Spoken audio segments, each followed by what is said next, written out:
Good morning मंडळी, स्वागत आहे तुमचे आणखीन एका नवीन व्लॉगमध्ये. आज सकाळी सकाळी 5:30 वाजता मी व्लॉगची सुरुवात करते आहे. एवढ्या लवकर आज उठली आहे कारण हे ऑफिसच्या काही कामानिमित्त आहे ना संभाजीनगरला जाणार होते.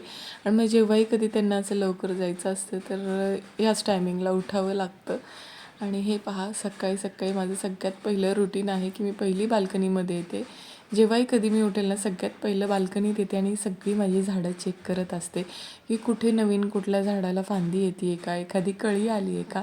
आणि ह्या टोमॅटोची अपडेट तर मी रोज घेतच असते उठल्या उठल्या. त्यांना पाहिल्यानंतर ना मूड पण एवढा फ्रेश होतो, काय सांगू तुम्हाला. हे पहा माझा हॅपी फेस एकदम सकाळी सकाळी झाडं पाहून. ठीक आहे, आता माझा मूड तर फ्रेश झालेला आहे. आणि हे पहा ऑलमोस्ट 5:45 वगैरे होत आहेत आणि मी आलेली आहे किचनमध्ये. कारण रात्री भांडी घासली नव्हती मी, सकाळी ह्यांना लवकर निघायचं त्यामुळे आम्ही लवकरच झोपलो होतो. म्हणून म्हटलं सगळ्यात पहिल्यांदा भांडी आवरून घ्यावी. आणि त्या अगोदर किचनमध्येही माझे काही प्लांट्स ठेवलेले आहेत. मनी प्लांट्सचे जे मी कटिंग्स आहे ते ग्रो करते अशा पद्धतीने बॉटलमध्ये, आणि तेही इतक्या छान पद्धतीने ग्रो होत आहेत ना, त्यामुळे माझा मूड एकदम फ्रेश झालेला आहे आज. आणि हे जरी नसले तरी म्हटलं ठीक आहे, आता कामाला आपण सुरुवात करूयात. आणि हे पहा, इथं फक्त रूट्स होते आणि ते मी बॉटलमध्ये लावले होते, बाकी एकही पान नव्हतं. आणि आज फायनली महिन्याभरानंतर नाही ना ह्याच्यामध्ये काहीतरी पॉझिटिव्ह सायन्स दिसायला लागलेत. त्याला 2 कोंब आलेले आहेत. पाहूयात आता ते कसं ग्रो होते. त्यानंतर भांडी घासायला घेतली आणि भांडी घासण्या अगोदर आहे ना मी कायमच असं फरशीवरती एखादं कापड अंथरून घेत असते. कारण कसं आपण ज्याही वेळेस भांडी घासतो थोडे थोडे थेंब पाण्याचे खाली पडत राहतात. मग दिवसभर त्याच पाण्याच्या पडलेल्या थेंबांवरनं आपण चालत राहतो आणि घर घाण होत राहतं. त्यामुळे जर इथे स्टार्टिंगलाच जर आपण अशी थोडीशी काळजी घेतली ना तर पुढच्या खूप साऱ्या त्रासापासून आपल्याला वाचता येतं. म्हणून मी अगोदरच अगदी 1 मिनिट पण नाही लागत अशा पद्धतीने कापड अंथरायला, तर ते करून घेत असते. आणि तुमच्याशी बोलता बोलता पहा माझी भांडी पण घासून झालेली आहेत. मी शुभ झोपलेला आहे ना, म्हणून सकाळी सकाळी हे शक्य आहे. फक्त मला खूप शांततेत हे करावं लागते, कारण मग थोडासा जरी आवाज झाला तरी तो लगेच उठणार.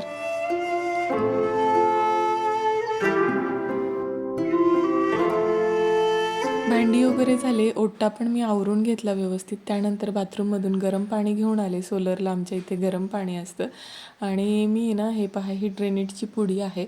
महिन्यातून एकदा तरी ना मी माझ्या सिंकमध्ये हे टाकत असते, जेणेकरून ते व्यवस्थित क्लीन होऊन जातं आणि कधीच कुठल्या प्रकारचा त्याच्यामध्ये कचरा वगैरे अडकत नाही किंवा ते ब्लॉकही होऊन जात नाही. तर त्याच्यामुळे एकदा ही काळजी घेतली ना एव्हरी मंथ काही 20-25 रुपयाला मे बी ती पुडी मिळते. सामान भरतानाच मी आणून ठेवत असते आणि जेव्हाही मला कधी असं वाटेल तेव्हा मी ड्रेनेजची ती एक पुडी टाकत असते आणि वरून गरम पाणी टाकते. त्याच्यामुळे कसं अगदी क्लीन होऊन जातं सिंक एकदम.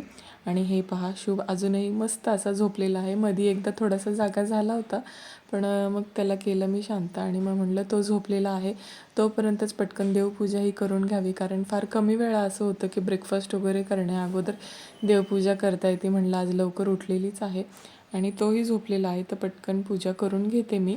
आणि हे पहा, माझं बेलाचं झाड मी गणपतीमध्ये लावलं होतं. माझ्या मम्मीनी मला हे दिलं होतं.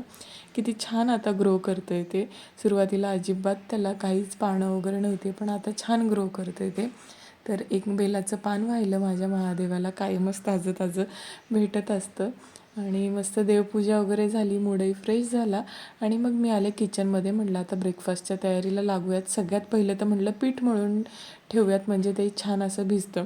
आणि मी पीठ मळायला लागले आणि शुभ कधी उठला नाही हे शक्यच नाही आहे. कायमचा माझा हा अनुभव आहे. जेव्हा जेव्हा मी पीठ मळते ना, हात खराब असतात, तेव्हाच हा महाशय उठत असतो. आणि हे पहा, आणि उठलं उठलं त्याचं म्हणजे असं एक्सपेक्टेशन्स असतं की मी त्याला उचलून घ्यावं.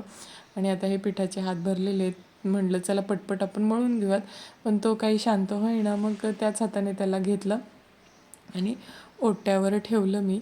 आणि म्हणलं चला आता तसंच त्याच्यासोबत काम करावं लागणार आहे, काही पर्याय नाही आहे, कुणी मदतीला तर नाही आहे आपल्यासोबत.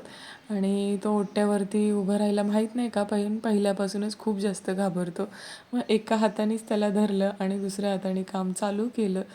कोणी सोबतीला नसल्याचं म्हणजे हे खरंच मला खूप खंत वाटतं, की नाही का म्हणजे कोणीतरी जोडीला पाहिजे, कारण कधी कधी गोष्टी खूप जास्त अवघड होऊन जातात. शुभला पाहत पाहत सगळं करायचं म्हणल्यावरती माझी खूप जास्त चिडचिड होते. पण ठीक आहे, आता तो 1.5 वर्षाचा झाला आहे, हळूहळू जातो आहे टाईम पुढं पुढं. आणि मी माझ्या मनाला हेच समजते की आणखीन थोडे दिवस, थोडासा मोठा झाल्यावरती त्याला कळणारच आहे. त्यामुळे जर तुम्हीही न्यू मॉम असाल आणि चिडचिड होत असेल तुमची, तर मी पूर्णपणे समजू शकते. पण हाही दिवस जाणार आहे हे लक्षात ठेवायचं, आणि जे काही हे छोटे छोटे मोमेंट्स आहेत ना आपल्या बाळासोबतचे, ते एन्जॉय करून घ्यायचे. आणि हे पहा, त्याला एका हाताने धरूनच मी पीठ वगैरे माझं मळून घेतलं, ओटा वगैरे क्लीन केला आणि म्हटलं त्याला आता काहीतरी खायला देऊयात म्हणजे तो शांत होईल.